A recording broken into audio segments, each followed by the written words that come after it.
The next expansion for Destiny is only a week away.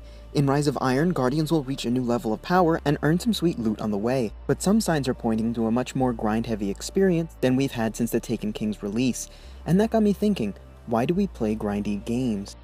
Destiny is not the first grind-heavy game, and it won't be the last. Looking back at some of my favorites, the Diablo series, mainly Diablo 2, Lord of Destruction, Borderlands, and others had me grinding for hours, either clicking endlessly or shooting and looting everything that moved. But why? My first guess would be the comfort of familiarity. That feeling you get when you play a strike you have a particularly clever strat for, or just knowing where and when an enemy will spawn and the best way to counter them. Knowing what you're in for can be a comfort to some, and I can relate. Whenever new content for a game like Destiny is released, I find myself feeling a slight spike of nerves, realizing that for once I won't know what I'm about to face. Another reason for our love of grinding may be something that Destiny is incredibly masterful at, the slow IV drip of gradual success. Players can set goals for themselves and feel accomplished at completing the Iron Banner, Trials, or Raid set.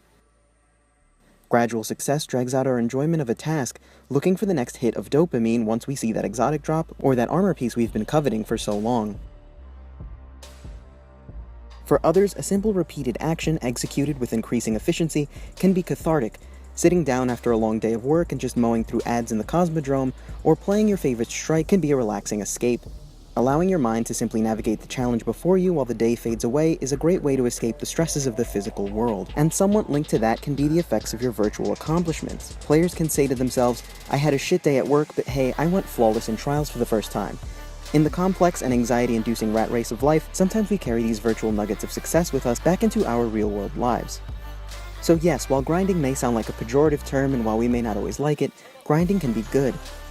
And I can't wait to grind out dozens of more hours once Rise of Iron hits.